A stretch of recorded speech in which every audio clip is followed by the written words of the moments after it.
100 juta pertama lewat trading crypto. Jadi kemarin tuh kita ada share ke teman-teman ya, cara dapetin 1 miliar pertama itu kayak gimana. Kemarin juga ada cara trading crypto, tapi di sini gue pengen bikin ya ke teman-teman modul dari A sampai Z ya buat lu hasilin 100 juta pertama lu di trading crypto. Gue bakal langsung sharing ke teman-teman trading strateginya kayak gimana, buat hold spotnya, trend following, metode tradingnya kayak gimana dan sebagainya. Ini gue bakal share detail. Bahkan nanti kalau video ini kurang clear, kita ada provide resource tambahan di akhir-akhir video ini. Jadi pastiin buat nonton video ini sampai habis. Langsung aja kita mulai ya. Mungkin video ini buat teman-teman yang udah dapetin 100 juta pertama mungkin merasa kalau oh ini udah nggak bermanfaat dan sebagainya. Tapi mungkin ini bisa jadi salah satu roadmap atau bantuan buat teman-teman dari 100 juta hit ke 1 miliar dan seterusnya. Jadi gue hampir bisa pastikan teman-teman kalau nonton video ini sampai habis ini pasti lu belajar sesuatu. Jadi langsung aja kita mulai ya. Pertanyaannya kan 100 juta pertama suatu angka yang besar buat kalian cari di trading. Mungkin kalau kalian cari di pekerjaan di luar sana lalu jadi clipper gitu ya dan sebagainya, mungkin 100 juta itu besar. Mungkin susah buat cari 100 juta. Karena kompetisi atau niche atau bidang yang kalian pilih, yang kalian tekunin itu sangat matters. Jadi perahu yang kalian naikin itu matters banget. 100 juta pertama di financial market itu kecil sekali. Ya ini gampang sekali buat di-achieve. Menurut gue semua orang itu pasti bisa hit 100 juta pertama lewat apapun itu. Menurut gue ya, untuk orang hit 100 juta pertama ya lewat financial market atau apapun itu 100% bisa hit. Bahkan kalau kalian yang nonton video ini harusnya 200%. Tapi ketika misal udah dari 100 juta pengen hit ke 1 miliar, itu luck factornya bertambah. Jadi mungkin kalau 100 juta pertama itu 100% hoki gitu ya. Tapi kalau mungkin 1 miliar, ya itu 10% itu ada luck. Misal gue pengen hit 10 miliar, hokinya itu makin lama makin besar. 100 miliar, hokinya makin lama makin besar. Sampai ke tahap dimana hokinya itu udah lebih besar daripada skillnya. Itu ada di momen kayak gitu ya. Tapi menurut gue kalau teman-teman pengen hit 100 juta pertama, itu 100% skill. Itu pasti bisa. Ya kalau teman-teman yang nonton video ini gitu. Jadi 100 juta pertama lewat financial market. Jadi gimana cara mulai dapetin 100 juta pertama? Pertama-tama ini, ya kalau teman-teman klik video ini, harusnya teman-teman punya modal ya. Jadi kita tentuin dulu ya modal. ASM ya. Modal yang teman-teman punya itu berapa ya? Ini harus diidentifikasiin dulu. Apakah modalnya itu 10 juta kah? Modal 20 juta kah? Modalnya 1 juta doang? Modalnya cuma 100 ribu, 200 ribu dan sebagainya. Jadi ini harus cari dulu modal lu. Ya misal in this case ya, gue ngambil rata-rata mungkin teman-teman punya modal 5 juta contohnya gitu ya. Modal 5 juta, terus saya kan targetnya itu kan 100 juta ya. Jadi kurang lebih ya, ini gue tujuannya ini itu apa? Biar kita bisa ketemu yang itu multipliernya atau gains needed. Ya, sebelah sini yaitu berapa? Ini kurang lebih kita ambil 20x gitu ya kita bilangnya ya. Kalau teman-teman cuma punya modal berapa? 5 juta ya buat achieve ke 100 juta ini teman-teman butuh modal 20x. Apakah 20x itu achievable lewat trading crypto? Itu 100% achievable. Tapi masalahnya ya semakin besar gains yang kalian butuh, itu risknya itu bertambah ya. Jadi semakin besar reward yang kalian cari, risknya itu akan selalu mengikuti. Tapi sebaliknya, kalau kalian mengambil risk yang tinggi, jadi risk does not always equal to reward. Resiko yang kalian ambil sangat tinggi itu belum tentu berbanding lurus sama rewardnya. High risk high reward itu belum tentu dalam trading ya. Tapi ketika kalian pengen dapetin reward yang tinggi alias 20x sebelah sini, ini risknya itu pasti mengikuti gitu ya. Jadi tergantung ya dari teman-teman ini butuh berapa X dari modal sekarang. Kalau teman-teman belum ada modal, misal modalnya 0 ya, apa yang lu bakal lakuin? Lu harus cari sesuatu yang stream income. Lu harus cari duit dari 0 ya, yang nggak perlu modal. Mungkin misal gue baru aja ada, misal gue ada company namanya itu Ternak Clip, lu bisa nge-clip di sana, itu bisa cari duit mulai gitu ya. Lu kerjaan nge-clip orang, hasil duitnya lu pakai buat trading crypto, itu juga bisa ya. Ini actually gue ada discuss di modulnya, atau lu bisa ya lu cari tahu gitu ya. Jadi modalnya itu lu bisa cari dari stream income yang di luar sana. Yang penting itu stream income yang nggak butuh modal. Jadi gue tipe orang yang percaya ya kalau lu harus cari income yang cost basisnya itu 0. Jadi jangan sampai harus ada inventory basisnya. Ya jangan sampai lu pengen cari duit 10 juta harus modal 5 juta. Tapi lu pengen cari duit 30 juta modalnya ikutan naik ya. Jadi gue kurang setuju ya sama orang yang cari duitnya kayak gitu ya. Karena kenapa? Karena duit dari life gap ini kan bisa putar di financial market gitu ya. Jadi kan harus cari duit yang banyak dulu, terusnya sering kalian cari duit sebelah sini, ini multiplier ya. Ya lu belajar buat compound duit itu di financial market gitu ya. Misal modal lu 5 juta buat cari double X apakah bisa? Bisa, tapi susah sekali. Jadi modalnya ini perlu diperbesar. Jadi ini mungkin butuh beberapa bulan. Mungkin menurut gue 1 tahun itu achievable ya buat lu hit 100 juta pertama selama lu bisa cari modalnya tambahan. Jadi tipsnya pertama itu cari modal tambahan. Ya kalau kita ngomong multiplier lo itu gains needed itu di bawah, kita ngomong kali 5 mungkin ya. Gains needed di bawah 5, cari modal ya. Jadi teman-teman ini harus belajar buat ya cari modal dulu ya sebelum mulai trading ya.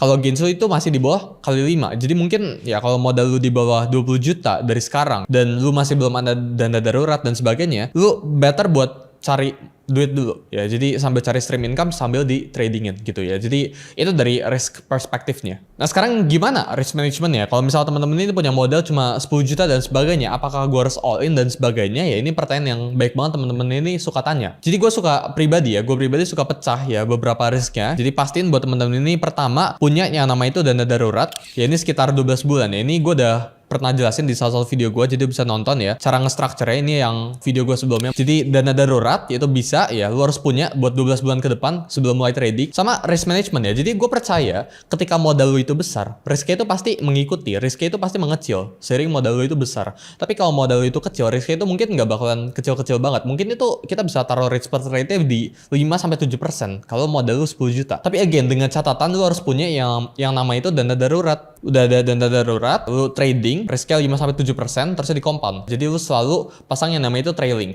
Dan gue tipe believer yang jangan pasang target harian ya. Jadi gue nggak percaya sama yang namanya itu, oh hari ini harus profitnya itu maksimal sekian ya. Jadi profit itu jangan dibatas, tapi loss yang dibatas. Jadi loss harian kalian itu yang harusnya dibatas, jadi misal 5-10%, bukan oh hari ini gue harusnya profitnya $50, gue harusnya profitnya 5%. Jadi itu salah satu mindset yang teman-teman ini harus perbaikin dulu. Nah setelah teman-teman ngerti ya dari risk management dan sebagainya, lu bisa buka di website Trade2Slowly ya. Terus lu buka ke bagiannya, scroll di bawah sini ya. Ini ada risk management calculator guys ya. Jadi ini PDF secara gratis yang teman-teman bisa akses. Ini actually spreadsheet ya, lu bisa akses tuh ya. Jadi cara ngitung position sizingnya kayak gimana, risk managementnya kayak gimana, leverage dan sebagainya, ini risk per trade everything ya. Jadi lu tinggal isi di sebelah sini ya di trade2slowly.com. Ini gratis fiturnya biar teman-teman ini nggak kejebolan manajemen resikonya. Setelah kita tahu risk management, kita langsung di video ini gue pengen jelasin ke teman-teman technical stuff-nya tuh kayak gimana. Jadi trading strategy itu kayak gimana ya in this case. Jadi di video ini gue bakal simplify ke teman-teman ya. Teman-teman bisa pakai yang namanya itu moving average ya. Jadi support, resistance sama moving average, that simple ya. Jadi gue bakalan jelasin ke teman-teman trend following and stuff lah. Di sini gue pengen jelasin ke teman-teman gimana caranya buat trading menggunakan moving average ya. Ini moving average itu salah satu indikator yang mungkin gue rasa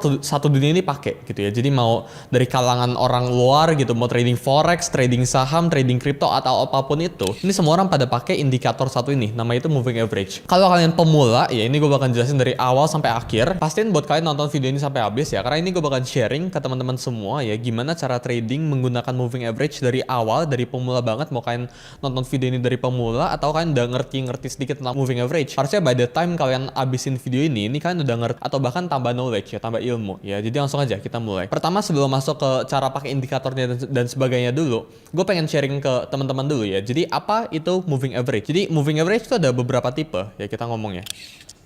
Nah sebelah sini ya gue taruh moving average ya. Kayak namanya ya, moving average itu apa? Itu harga rata-rata kita ngomongnya. Nah gitu. Jadi harga rata-rata itu maksudnya kayak gimana? Jadi kalau teman-teman pakai tools ya, indicator namanya itu moving average, ini teman-teman bisa set yang namanya itu angka. Jadi beberapa orang ada yang bilang ya, misal MA 10, contohnya kayak gini ya. Maksudnya dari MA10 ini apa? MA10 ini artinya moving average 10 ya. Ini narik harga rata-rata 10 hari ke belakang atau 10 candle ke belakang ya. Jadi kalau misal gue tulis MA20 contohnya, berarti ini narik harga rata-rata buat 20 hari atau 20 bar belakang ya. Contohnya kayak gimana? Misal ya, ini gue analogin, misal kita bilang MA3 ya, harga rata-rata 3 candle belakang. Jadi 3 candle belakangnya contohnya kayak gini, kita ngebentuk ya. Ini candle pertama di sini, terusnya dia candle keduanya dia naik lagi, terusnya candle ketiga misalnya dia sideways kayak gini. Kita kurang lebih ngebentuknya EMA 30 kayak gini. Nah ini harga pertama ini 10, contohnya ya. Harga kedua ini 20, harga ketiga ini 15 contohnya. Jadi ini misal harga koin A gitu ya. Jadi ini $10 naik ke 20, terusnya turun ke 15. Ini kan bearish gitu ya. Biar lebih gampang gue ubah ini ke hijau gitu. Jadi kalau MA30 cara hitungnya kayak gimana? Ini kan bakal muncul garis guys. Ya jadi moving average ya. Ini bakal ditentukan lewat garis, kurang lebih kayak gini garisnya gitu. Nah, garisnya itu kita summarize ya. Jadi kalau MA30 10 tambah 20 tambah 15. Ya, kita tinggal hitung 10 tambah 20 tambah 15. Ini 30 tambah 15 45. Yang 45 dibagi 3. Ya ini dapat 15. Jadi yang di sini ya nanti teksnya ini bakalan bertulisan di 15. Bahkan sini garisnya. Jadi moving average tuh cara ngitungnya kayak gini ya. Gue langsung masuk ke real chart di TradingView ya. Misal di sini gue bilang, oh gue pengen ngambil harga rata, ini chartnya Bitcoin gitu ya, per price guys ya. Jadi bukan diambilnya per day atau apa, tapi sesuai time frame yang teman-teman pilih. Dan mungkin teman-teman di luar sana ya sering banget tanyain, oh pakai time frame apa bagusnya dan sebagainya. Ini gue sering banget share ya, kalau semakin kecil time frame yang kalian pakai, ya itu semakin banyak noise-nya ya, alias semakin susah buat pakai yang namanya itu indicator atau moving average. Tapi semakin besar time frame-nya, alias misal tradingnya di H4, di D1 ya, 4 hour candle ya maksudnya ya, atau di D1 atau di weekly, ya ini semakin valid indikator atau tradingan kalian. Support resistance ya atau support level area itu cenderung ditembus di saat time frame itu kecil. Tapi kalau time frame itu time frame besar, kayak contohnya di weekly dan sebagainya, itu cenderung lebih valid supportnya ya. Jadi kalau kita analogiin kurang lebih ya, mungkin kalau di M1 itu kayak gini, misalnya ini supportnya ya, ini udah jadi support sebelah sini, orang tuh mungkin bisa ditembus-tembus kayak gini loh. Tapi kalau di D1 ini sangat jarang buat terjadi yang namanya itu kayak gini. Jadi semakin besar time frame-nya, semakin valid indikatornya. Itu yang kita maksud sebagai ya pakai time frame apa, itu tergantung ya. Mungkin bahkan teman-teman ini sering pakai yang namanya itu multiple time frame. Ini gue bakal jelasin di video kali ini. Nah, in this case ya, gimana cara teman-teman bisa akses yang namanya itu moving average ya. In this case di video kali ini biar nggak panjang, mungkin buat editor bisa tampilin ya rumus-rumus dari moving average itu ada baik banget. Jadi ada simple moving average, ada ribbon, ada exponential, baik banget guys ya. Jadi kita tinggal cari ke top atas ini ya, indicators. Kita cari moving average. Ini ada tuh ya, ribbon, exponential, convergence, divergence, weighted, ya tersimple, smooth, dan sebagainya.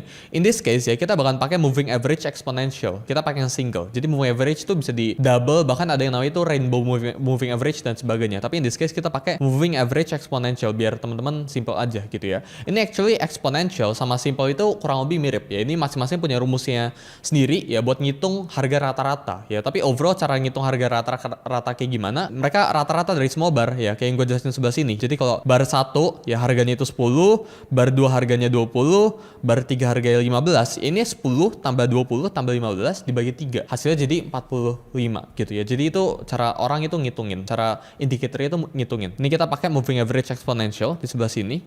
Ya, jadi teman-teman tinggal klik. Ini gue bakalan ini ya. Nah, ini udah muncul ya. Ini mungkin sekarang indikatornya udah kita set ya. Jadi in this case ini EMA 9. Kalian bisa lihat di pojok kiri atasnya EMA 9. Cara gantinya itu kayak gimana? Jadi ini di sebelah sini kan ini ada mata, terus ini ada settings ya. Jadi tinggal lu klik.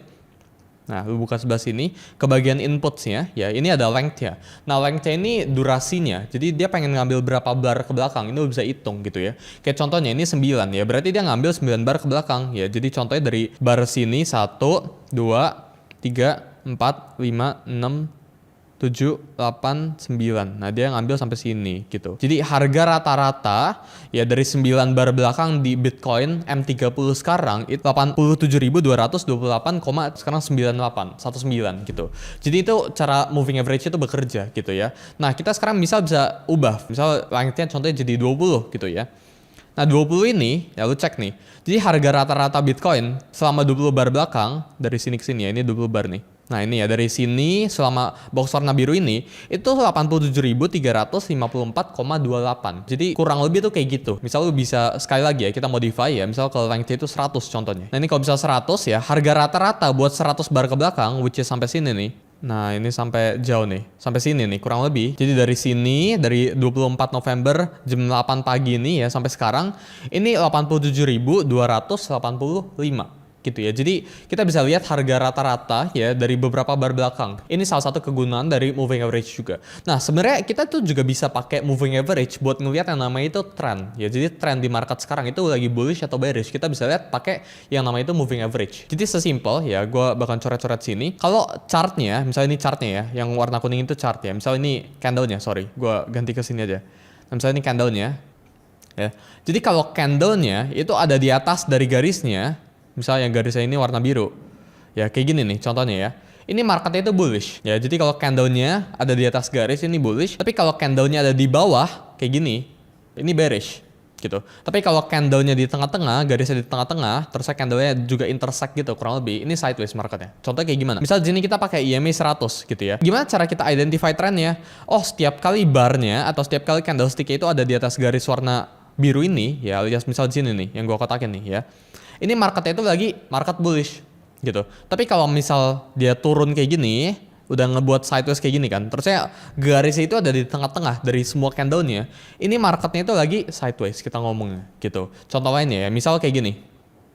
Ini kalian bisa lihat ini marketnya, sorry ini garisnya itu ada di atas dari candlenya sebelah sini kan, dari sini ke sini. Ini artinya marketnya itu lagi bearish gitu. Jadi teman-teman bisa lihat market trendnya, kondisi market trend itu sekarang lagi bullish atau bearish lewat moving average. Sesimpel itu gitu ya. Nah ini sebenarnya kan ini bisa diganti kan. Mungkin teman-teman bisa tanya, oh ini bagusnya pakai angka berapa? EMA-nya pakai angka 50 kah? Pakai angka 100 kah? Pakai angka 200 kah? Pakai angka berapa bagusnya? Gitu. Ini tergantung dari teman-teman ini pengen tradingnya kayak gimana. Misal gue pengen lihat tren jangka panjangnya ya atau long term trendnya, ya pasti gue pakai EMA yang panjang ya. EMA ini tuh gue nggak mungkin pakai EMA 10 atau 20, itu nggak mungkin gitu. Tapi gue bahkan pakai EMA mungkin 50 atau 100 gitu. Tapi kalau misal gue pengen pakai short term ya, ini gue bahkan pakai ya pastinya itu ya EMA 10, EMA berapa 20 itu udah maksimal gitu. Apalagi kalau mid term ya gue bahkan pakai EMA 30 atau 40. Jadi ini tergantung ya purpose dari teman-teman ini kayak gimana. Tapi misal in this case ya kita bakalan pakai fix ya, moving average kita bakalan pakai misal di EMA 50 ya. Jadi length ini kita fixin ke 50 gitu. Jadi kita bisa lihat ya ini di 30 days misal gue kayak giniin chartnya. Sekarang tuh di lower time frame marketnya itu lagi sideways. Di M30 tuh marketnya lagi sideways. Tahu dari mana? Ya kita tinggal lihat sebelah sini. Ya jadi garisnya itu di tengah-tengah dari candlenya. Candlenya tuh mondar-mandir. Lu lihat ya sebelah sini nih. Nah dia mondar-mandir nih. Nah ini candlenya mondar-mandir sebelah sini ya kan. Tapi ini garisnya itu ada di tengah-tengah. Ya jadi ini menandakan kalau ya in the lower time frame ya di chart M30 ya marketnya itu lagi sideways gitu. Misal kita besarin time frame ya ke H4 contohnya. Nah ini lo lihat sebelah sini. Ini marketnya itu lagi bullish atau bearish. Sesimpel apa kita lihat ya. Oh ini lagi bearish. Sejak di sini bearishnya ya. Karena kan harganya ya ini garisnya ini ada di atas dari harganya. Harganya kan sini. Gitu. Jadi candlestick-nya itu di bawah, garisnya itu di atas. Jadi market sekarang di H4 itu lagi bearish. Tapi kalau misal di sini gue ngomongin contoh ya. Misal di sebelah sini, ini lagi bullish atau bearish? Ini lagi bullish. Kenapa? Karena harganya bergerak di atas EMA 50 gitu ya. Jadi cara ngelihat marketnya lagi bullish atau bearish itu bisa lihat kayak gitu ya. Ini sebenarnya ada salah satu trik lagi yaitu namanya itu double moving average ya. Jadi teman-teman sekarang ya yang pakai laptop sekarang ya, lu bisa langsung praktek, lu buka lagi satu indicator ya. Cari lagi moving average exponential. Nah sebenarnya ini ada metode lain ya buat ngelihat marketnya itu lagi bullish atau bearish. Namanya itu dead cross atau golden cross. Ya maksudnya kayak gimana? Jadi teman-teman sekarang bisa ke indikator atas sini ya. Lu bisa langsung buka ya moving average. Buka lagi ya moving average exponential sebelah sini. Ya jadi 9 ini mungkin gue bakal ganti ke 25 contohnya ya. Nah, ini teman-teman bisa lihat ya. Jadi ada yang namanya itu crossover ya. Marketnya itu melakukan cross. Kita bisa berteori ya, ketika marketnya itu melakukan ke atas crossnya kayak gini, kita sebutnya sebagai golden cross ya. Tapi kalau kayak gini ya bearish turun, ini kita sebutnya sebagai dead cross ya. Jadi ketika marketnya itu ngelakuin cross, ini marketnya udah bullish. Selain dari teman-teman bisa lihat, oh ini garisnya ada di bawah dari candle, marketnya itu bullish. Lu bisa tambahin salah satu requirement juga yaitu cross sebelah sini. Ya jadi marketnya harus ngelakuin cross. Jadi ketika marketnya cross kayak gini ya ini ngelakuin yang namanya itu golden cross ya. Kalau ke atas itu golden cross, kalau ke bawah itu dead cross gitu. Jadi kalau nge-cross kayak gini marketnya bullish, tapi once marketnya nge-cross bawah kayak gini alias ngelakuin dead cross, marketnya itu bearish. Nah, misal kita ngomong, misal gue potongin ya contohnya ya. Nah, kayak gini. Misal teman-teman ini trading ya atau buy and hold ya. Ini sistem yang namanya itu trend following ya. Teman-teman ini bisa lihat ya, sebelah sini kan udah ngelakuin yang namanya itu cross. Ya, berarti di sini lu bisa buy. Ya, jadi lu bisa pasang long position di sebelah sini ya, di daily time frame kurang lebih. Nah, ini ya, gua pakai warna hijau ya. Gue tebelin ya. Jadi buy ya Bitcoin di 65.000. Kenapa? Alasannya karena udah nge-cross ya EMA-nya. Exit kriterianya itu apa? Ketika marketnya udah nge-cross down kayak gini, udah ngelakuin dead cross. Dan sekarang ini masih belum ngelakuin dead cross. Jadi kita nextin dulu chartnya. Misal, ini gue coba ya. Jadi speed-nya udah cepet. Nah ini masih lanjut ya. So far masih belum nge-cross tuh ya. Nah udah bergerak di atas harga rata-rata. Ini gue nextin terus ya. Nah ini misal untuk kali ini ya kira-kira kita udah lihat chartnya, tapi lu lihat nih ya Bitcoinnya rally ya udah bergerak di atas. Nah sampai sini kan ini marketnya meskipun sideways tapi dia belum ngelakuin yang namanya itu dead cross. Jadi dia belum nyilang kayak gini loh. EMA itu belum nyilang kayak gini gitu ya. Dia harus nyilang kayak gini baru kita exit gitu. Jadi misal kita tungguin ya, ini masih belum. Oke, itu udah mulai tuh ya. Nah di sini udah nge-cross nih. Gue mundurin dikit ya. Nah, kayak gini ya. Ini udah nge-cross nih, teman-teman bisa lihat. sebelah sini.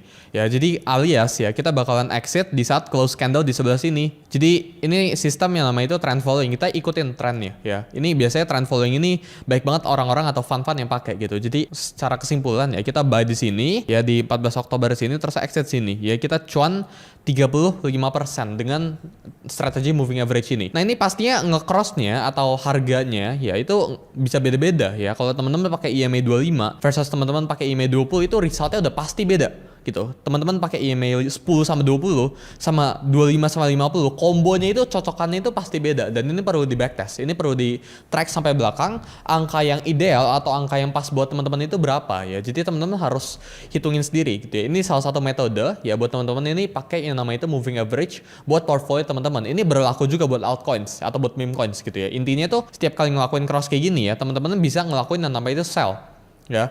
Jadi setiap kali nge-cross kayak gini, buy gitu ya. Terus saya tunggu lagi, dia rally, terus dia cross lagi, baru sell gitu ya. Jadi ini salah satu cara buat taking profits gitu di market crypto. Nah sebenarnya ada cara lain ya. Atau ini risknya itu apa? Mungkin teman-teman itu tanya. Risknya itu ketika marketnya itu lagi sideways ya. Ketika marketnya sideways ini bakal nge-cross terus ya. Jadi ini bakal kayak gini-gini terus nih. Nah dia bakal cross kayak gini ya. Ujung-ujungnya ya apa yang lu bakal lakuin? Ini lu bakal buy, sell ya. Jadi maksudnya kayak gimana? Ini gue coba nextin ya chartnya ya. Nah ya sebelah sini misal ya. Ini gue bukain chartnya ya. Misalnya sebelah sini ya. Ini kan udah nge-cross ya. Berarti kan lu sell di sini ya. Lu sellnya ya.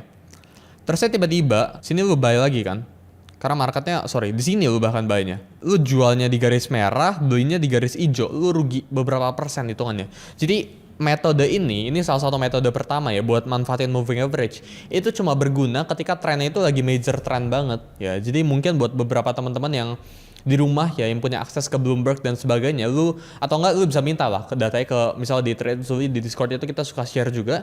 Misal lu lihat di Bloomberg atau di seasonality chartnya ya marketnya itu bullish ya, berarti chartnya market trend karakteristiknya itu pada bulan itu trending bukan sideways. Alias ya lu bisa mulai pakai metode trend following ini gitu ya. Jadi menurut gua metode ini ya pakai nge-crossing moving average ini salah satu metode yang kalian bisa pakai buat spot holding kalian ya. Dan menurut gua ini cukup bermanfaat. Nah selain dari trend following ini ya teman-teman bisa pakai moving average itu buat yang namanya itu support atau resistance. Karena support atau resistance itu ada beberapa tipe ya, salah satunya itu ya ini pakai moving average gitu ya. Jadi contohnya ya kalau gua gambarin sebelah sini support resistance, nah kayak gini ya. Support resistance itu ada 3 guys ya. Jadi yang pertama sebelah sini itu ada classic. Classic itu apa? Classic itu dalam chart ya. Jadi beneran support atau resistance gitu ya. Terus ada juga dynamic gitu ya. Jadi dynamic support resistance kita ngomongnya gitu ya. Terus ada juga satu lagi yaitu harmonic. Nah dynamic ya sebelah sini itu pakai moving average biasanya gitu ya. Terus saya harmonic sebelah sini ini pakai Fibonacci ya. Ini di beberapa modul actually kita ada explain ke teman-teman ya, but overall tuh kurang lebih kayak gitu ya. Di mod video kali ini ya kita bakal discuss yang dynamic. Jadi yang dynamic teman-teman bisa lihat ya, kadang-kadang atau kalau teman-teman punya angka set rows tertentu, moving average itu bisa act sebagai support atau resistance di sebelah sini nih. Jadi dia sempat reject tuh sebelah sini, di sini dia reject dan sebagainya. Jadi gimana cara prosedurnya teman-teman ini bisa pakai ya? Teman-teman harus pastiin ini sekarang lagi ada di dalam karakteristik trend gitu ya. Jadi contohnya ya gue bakal potong chart dan pastiin buat chartnya sekarang yaitu ngebentuk yang namanya itu swing low ya. Jadi swing low atau swing high yang teman-teman bisa perhatiin sebelah sini. Jadi ketika candlenya itu, nah ini misal candlenya ya, gue coba gambarin ya. Ini bearish ya. Gue kasih stick ya dulu ya. Nah kayak gini ya. Jadi candle setelahnya itu harus ngebentuk yang namanya itu engulfing ya. Dia harus nge-engulf candle sebelumnya ya. Biar ini ngebentuk yang namanya itu swing low ya. Jadi candle itu harus kayak gini ya. Jadi kalau lagi turun, marketnya lagi turun ya. Terus saya ketemu moving average di sebelah sini, candle-nya tuh harus nutupin, harus ngebentuk engulfing kayak gini gitu ya. Ini yang dinamain sebagai swing low gitu. Sebaliknya kalau misal marketnya lagi naik, misal market lagi naik kayak gini gitu ya. Terusnya gimana cara kita tahu marketnya itu ada potensi untuk stop gitu. Pertama ya harus ada bearish candle kayak gini. Sorry ini kan bullish ya harusnya ya, gue salah. Ini bullish candle kayak gini ya. Terusnya ada bearish candle di sebelah sini. Jadi candle setelahnya itu harus nutupin ya badinya ya, bukan wick-nya doang ya, bukan ekor-ekornya ya, tapi harus seluruh tubuhnya gitu. Dan bertepatan dengan moving average. Nah, harus kayak gini juga. Ya ini yang garis ini moving average. Contohnya kayak gimana? Misal teman-teman kita coba ya, potong chart di sebelah sini. Ya misal gue potongin dari sini ya. Nah contohnya di sebelah sini ya, teman-teman udah bisa lihat ini harganya udah nge-cross di sebelah sini ya, dan ini udah ngebentuk yang namanya itu engulfing ya, sebelah sini ya. Jadi harganya udah nge-engulf dan dia bertepatan kena yang nama itu moving average ya. Jadi setupnya kayak gimana kalau trading kayak gini ya, kita bakalan pasang short position bisa gitu ya. Nah kurang lebih kayak gini ya, ini di daily ya, dengan stop loss di atasnya ya, di atas candle yang nge-engulf ini ya. Jadi stop lossnya itu kita bakalan taruh di yang sebelah sini gitu ya. Nah yang kayak gini ya, terusnya take profitnya itu di mana ya, di support berikutnya. Misal in this case ya, supportnya bisa di sini atau di sini gitu ya. Mungkin teman-teman bisa pasang take profit 1 atau 2 ya. Jadi TP1 yang bisa di sini ya, kita ganti warna hitam gitu ya. Ya mungkin TP2 juga mungkin bisa di sini ya. Nah kayak gini ya, jadi setupnya kurang lebih itu kayak gini ya. Reasonnya gue entry kenapa? Karena pertama ya, di sebelah sini ini udah hit dari moving average-nya, terus yang ngebentuk yang namanya itu engulfing gitu ya. Jadi dan marketnya udah dead cross kita bilangnya. Jadi kalau turun itu dead cross, kalau naik itu kita bilangnya golden cross gitu. Kita coba nextin di chartnya. Nah ini overall ya, mungkin di kali ini kita beruntung ini kena take profit ya dalam 2 candle gitu. Kita coba cari lagi ya. Jadi marketnya kan sekarang udah bearish structure-nya. Jadi kita selalu ikutin trennya. Kita nggak pernah pengen cari atau pengen counter the trend ya. Kita selalu ikutin, kalau marketnya naik kita ikutan naikin. Ya kalau marketnya turun kita ikutan short gitu. Kalau marketnya long ya kita ikutan long. Kalau marketnya turun ya, kalau risk to rewardnya bagus kita bakal short gitu ya. Pastiin buat set stop loss sama take profit gitu. Contohnya di sini marketnya udah turun ya. Kita tinggal tunggu dia ngebentuk yang nama itu secondary movement ya. Jadi market kan nggak selalu naik kan. Dia pasti market tuh nggak ada yang naiknya tegak lurus guys ya. Jadi dia selalu naiknya kayak gini kan ya. Ini primary movement ya. Ya gerakan primer ya, gerakan utamanya sebelah sini gitu. Terus yang sebelah sini itu gerakan secondary-nya gitu. Vice versa ya, kalau misal marketnya turun kayak gini gitu ya. Ini kan primary, ini secondary, ini primary, ini secondary ya. Sebelah sini itu secondary movement-nya ya. Kita selalu tunggu koreksinya. In this case kita bakal tunggu sebelah sini ya, buat Bitcoin ini koreksi ke atas dikit gitu ya. Jadi koreksi ke atas dikit, kena moving average, terus yang ngebentuk engulfing sebelah sini, dan kita baru short gitu. Ini quite a high probability trade lah gitu. Kita bisa cek sebelah sini. Nah, ini udah kena moving average-nya ya sebelah sini, tapi ini belum ya sebelah sini. Ini body-nya ini belum nutupin bullish candle sebelah sini ya. Jadi yang ini itu harus beneran kayak diselimutin ya. Ini alias ini engulfing pattern gitu ya. Jadi ini masih belum. Nah ini juga berarti kita belum enter. Ya untung kita belum enter ya, karena kalau kita misal enter di sebelah sini contohnya, nah ya ini udah sekarang running loss gitu ya. Stop lossnya kan pasti di atas ini gitu. Jadi kita belum enter sekarang gitu. Kita tunggu. Oke. Nah ini salah satu reason ya. Ini bisa enter gak sob menurut tuh? Ya menurut gua ini bisa. Kenapa? Karena ini udah kurang lebih ngebentuk yang namanya itu engulfing ya. Jadi ini candle utamanya ya, ini bullish candle-nya. Terus ini body yang ketiganya ini udah close di bawah itu ya. Jadi menurut gua ini bisa ya, jadi posibilitas ya. Jadi kita bisa possibly enter short di sebelah sini. Stop loss itu di atas sini. Nah, take profitnya di mana? Take profitnya bisa di sini kurang lebih ya. Ini satu di sini, atau enggak kita zoom out sedikit. Ya mungkin di bawah sini bisa ya. Ya kenapa di bawah sini? Karena di sini ada order block lah ya. Kalian bisa lihat. Nah ini bisa gitu. Jadi kurang lebih kayak gini ya setupnya buat dapetin ya, ini 1:2 lah kurang lebih lah ya. Kita nextin. Nah ini masih belum. Oke. Ini agak lama ya. Tapi nah ini overall hit take profit ya, meski ujung-ujungnya dia pernah nge-wake bawah terusnya sikat atas dulu gitu ya. Tapi teman-teman bisa cek overall setupnya tuh kayak gitu ya. Ini buat cara pakai moving average buat trading gitu. Kita contohin, gue coba cari salah satu setup buat yang bullish gitu ya. Misal Oke, contohnya ya, di sebelah sini nih gold ya. Jadi buat teman-teman yang tanya apakah EMA bisa dipakai di semua tempat, bisa jawabannya ya. Ini di gold bisa, di crypto bisa, di Bitcoin bisa, di stocks juga bisa ya. Jadi in this case, ini gold ya, teman-teman bisa cek. Kita bakalan hanya trade ya ketika requirement tadi yang gue share ke teman-teman udah di fulfill ya. Jadi harganya itu nge-cross ya di bawah sini ya. Ini sekarang udah bullish trend ya, udah naik ya trennya ya.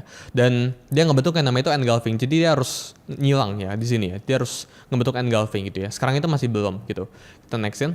Ini next ya candlenya. Oke, dia udah nge-cross, udah hit.